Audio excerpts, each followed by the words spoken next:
आजकल ना विपक्ष की ये आदत बन गई है सिर्फ आरोप लगाना और भाग जाना। आज की तारीख में प्रधानमंत्री मोदी के वादे उनके वादों को पूरा करने की गारंटी है। इस बार तो विकल्प लिया आपने अपने विचारधारा से समझौता करते हुए तमाम विपक्ष एक साथ आ गए। एक के बाद एक गलत नीतियां लागू की गई, भ्रष्टाचार की हदों को पार किया गया।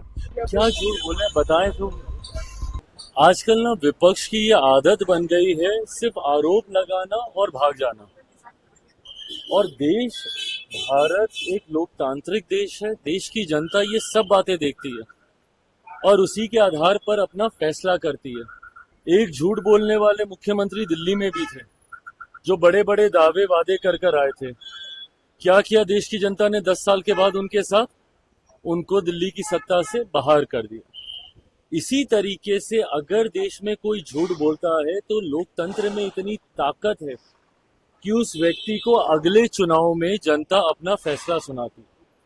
अब यही पैमाना है, यही मापदंड है, जिस मापदंड की बात आदरणीय लालू जी कर रहे हैं, ये वही मापदंड है कि देश की जनता ने निरंतरता में अगर तीसरी बार मेरे प्रधानमंत्री आदरणीय नरेंद्र मोदी जी पे भरोसा किया है तो इसका मतलब कहीं ना कहीं पिछली 3 बार से वो अपने वादों पर, अपनी बातों पर खरा उतर रहा है। आज की तारीख में प्रधानमंत्री मोदी के वादे उनके वादों को पूरा करने की गारंटी है और यही कारण है कि आज तीसरी बार, ये कोई सामान्य बात नहीं है कि एक ही सरकार, एक ही व्यक्ति लगातार निरंतरता में 3 बार चुनकर आ जाए। इससे पहले जब ये हुआ था, आज से लगभग 6 दशक पहले, उस वक्त परिस्थितियां अलग थी, उस वक्त विकल्प नहीं थे। इस बार तो विकल्प लिया आपने अपने विचारधारा से समझौता करते हुए तमाम विपक्ष एक साथ आ गए, सारे विपक्षी दल एक साथ आ गए। एक दूसरे को जो देख नहीं सकते अपने अपने राज्यों में, वो दल तक एक साथ आ गए। कांग्रेस आम आदमी पार्टी ना पंजाब में देख सकती है, दिल्ली का चुनाव आमने सामने लड़े। लेफ्ट ममता बनर्जी, ये सब एक साथ एक मंच पर आ गए प्रधानमंत्री मोदी को हराने के लिए। क्या हो गया? उसके बाद भी तीसरी बार जनता ने उन्हें चुना। तो जब आदरणीय लालू जी ये बात कहते हैं कि अगर झूठ को नापने की कोई मशीन हो, अगर ये मशीन 90 के दशक में होती तो दूध का दूध, पानी का पानी उसी वक्त हो जाता। 90 के दशक में जिस तरीके से बिहार में बर्बाद करने के लिए एक के बाद एक गलत नीतियां लागू की गई, भ्रष्टाचार की हदों को पार किया गया, परिणाम स्वरूप उसके बाद कभी इनका दल अकेले बहुमत में नहीं आ पाया। हमेशा इनको उसके बाद मुख्यमंत्री जी की बैसाखी का सहारा करके इनको सत्ता में आना पड़ा। तो दर्शाता है कि झूठ इन्होंने बोला था, जनता ने इन्हें नकारा। तीसरी बार मेरे प्रधानमंत्री को प्रधानमंत्री पद देने के बाद जनता ने उनके वादों पर मोहर लगाने का काम किया कि यही व्यक्ति हैं जो अपनी बातों को पूरा कर सकते।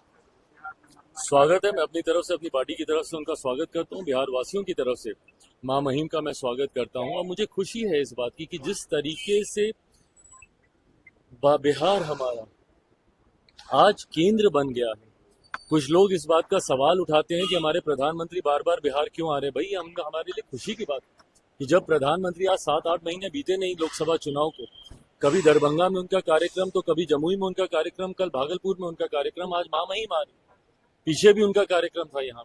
तो ये दर्शाता है कि किस तरीके से बिहार एक महत्वपूर्ण राज्य है और विकसित भारत की जब हम लोग कल्पना करते हैं तो उसमें एक विकसित बिहार की एक अहम भूमिका होगी। नीतीश कुमार को लाडले मुख्यमंत्री बताया प्रधानमंत्री, पर विपक्ष के नेता कह रहे हैं कि नीतीश कुमार का तबियत ठीक नहीं है, उनको इलाज करवाना चाहिए। विपक्ष के पास जब कोई मुद्दा बचता नहीं है ना, तो वो व्यक्तिगत आरोप प्रत्यारोप की राजनीति करते हैं, ये गलत है।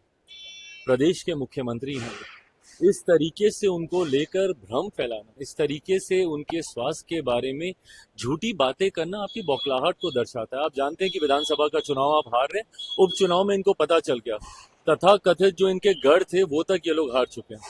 बेलागंज की सीट ये लोग हार चुके हैं, तरारी की सीट ये लोग हार चुके हैं।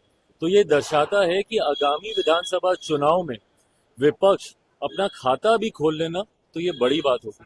225 से ज्यादा सीटें जीतकर इस बार हम लोग सरकार बनाने जा रहे हैं। अब क्योंकि कोई मुद्दा नहीं बचा तो ये व्यक्तिगत आरोप पे विपक्ष आ गया है, जिसका जवाब भी जनता देगी। लालू प्रसाद यादव के बेटे हैं निशांत को कह रहे हैं कि आरजेडी ज्वाइन करने बेहतर हो। तेज प्रताप यादव ने भाई देखिए, ये अंतोगत्वा, ये फैसला एक व्यक्ति विशेष को लेना मेरी समझ के परे है कि क्यों बाकी के लोग इतने उत्साहित हैं। ये फैसला उनको करना है कि उनको राजनीति में आना है।